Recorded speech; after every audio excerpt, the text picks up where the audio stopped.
Hello guys, so welcome to my channel. This is my first vlog, so I hope you support me guys. So today we're gonna talk about how to view Pag-Ibig contributions online. So but before that, please do subscribe to my channel and click the notification bell so that you get notified every time I post ako. Yung gagawin ko guys will be more on personal finance. So simulan na natin. So first, ewan ko guys kung napansin nyo, pero every time na I visit this online, ito, how to view Pag-Ibig contribution online, mapapansin nyo, ito yung nakalagay palagi. Yan. Take note that only OFWs can check their contributions online. Only OFWs. Pero actually guys, we can view our contributions online. Ewan ko kung bakit ito nasabi ng nag-post nito. Maybe because ano pa to, no, July 24, 2018. But actually, right now, we can view our contributions online.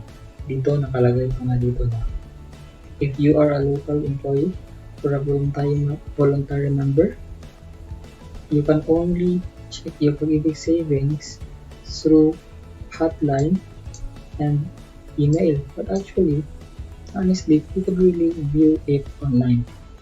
So, yung pupuntahan natin guys, take note nyo lang is yung virtual Pag-Ibig. Ito. So, dito tayo, i-type nyo lang to, virtual Pag-Ibig login. Dyan tayo pupunta. So, ito na yun. Mapapansin nyo, www.pagibigfundservices.com. So, tandaan nyo lang yan. So, it means na nasa tamang website tayo. So, ito. Click natin to. Yan. So, mahalagang malaman natin yung Pag-Ibig contribution natin online because unang-una, less hassle and tsaka para ma-confirm natin na kung si employer natin is talaga bang nagre-remit ng ating Pag-Ibig contribution. At saka kung tayo naman ay self-employed, kung talaga bang posted kang Pag-Ibig yung ating nirimit. So before we start, i-check nyo lang to guys. Yan. At saka proceed. So ito na. So kung wala kang account guys, unang-una, ito kasi yung portal, pupunta ka muna dito. Yan, create account. Sa case ko guys, may account na ako. Pero for illustration purposes, create tayo ng account. So continue. So dito naman, ikaw yung pipili guys kung ano yung gagamitin mo the moment makikreate ka ng account.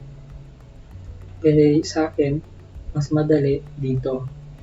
Kung OFW ka, dito ka. So, kung OFW ka, dito ka papasok. Tsaka, kung may card ka na, dito ka papasok. Kung may loyalty, Pag-Ibig loyalty card ka na, kung wala naman, so dito ka papasok sa center. Pero sa case ko kasi, meron na akong card, so dito ako. So yan, itatanong nila yung Pag-Ibig, number mo, yung partner bank. Sa case, dalawa lang yan eh. Kasi kung may Pag-Ibig loyalty card ka, affiliated niyan sa bank. Either yun yung bank o Asia United Bank. Sa case ko, yun yung bank. At saka yung last 4 digit sa likod ng ID nyo. So, ganun lang. Tapos proceed. So, balik tayo sa login kasi sa case ko, mayroon na akong Pag-Ibig. So, papakita ko lang sa inyo guys kung ano ang nasa loob ng kung paano makikita yung contribution natin the moment we log in provided nag-create ka na ng account. So, dito, log in tayo. Continue lang yan. So, ito, email address. So, yan, tatype ko yung email address ko. Yan pala. Yung password naman, kasi yung password ko, sasabihin ko. Ito, sasabihin ko. Secret. Joke lang. So yan, log in. Oops, invalid email daw. And password. Wait lang, ulitin ko lang. Ayan. So please wait. So eto. Ngayon, ito na yung talagang portal ko kung papansin nyo. Andyan yung pangalan ko. So, naka-login na ako. Successful na yung login ko. So, yung gagawin natin ngayon, pupunta tayo sa kung saan natin makikita yung ating Pag-Ibig contribution. Para mag-view natin yung Pag-Ibig contribution natin, dito tayo sa regular savings. Papansin mo. So, eto. Dito tayo papasok. Tandaan nyo lang to guys. Yan. Regular savings. Okay. Punta tayo dyan. Click nyo yan. So, eto. Initial remittance. Nakalagay na siya agad. Last remittance yan. Total employee share. Sige. Total employee share. Ito. At saka employer share yan. So, total contribution. Kasi bago lang ako sa Pag-Ibig. So, yung contribution ko 11 months pa lang. Good for 11 months. So, dito guys, you cannot drag this down through the cursor. So, kung gusto mo ma-view yung details, talagang need ka na i-type mo dito yung year. Year, yan. Talagang to view, kailangan talagang i-fill up tong portion na to. Ito guys, yan. Need yan i-fill up. So, for me, nag-start ako ng work 2019. If I type there 2019 and view contributions, click nyo yun.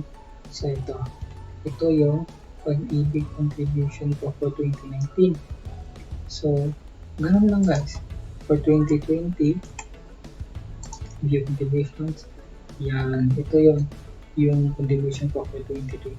For 2021 naman, the recent year, ang galing kasi malalaman natin kung talagang nag-limit si employer. So ito, this is my contributions for the year 2021, January and February. So ganun lang quickly guys. So di ba, ang saya through online lang kasi madalas especially humihingi pa tayo sa Pag-Ibig kung pupunta tayo sa branch, hingin pa natin yung ano ba yan? Yung may specific form yan. Kalimutan ko yung term. So, ganun. Hingin ba natin yun para lang makita natin yung contribution natin. So, actually, we can do it online. So, to it, hindi totoo na only yung mga OFWs lamang yung makaka-view ng contributions online. Even tayo na regular employees or self-employed businessman, ganun. So, to log out naman, dito baba ka lang, yan nakalagay yung log out. So, ilan ang natin. So, ganun lang kadali guys. So, I hope na nakatulong ko. I hope na natutunan ko. So, don't forget to subscribe to this channel guys, and click the notification bell, and see you the next video. Peace.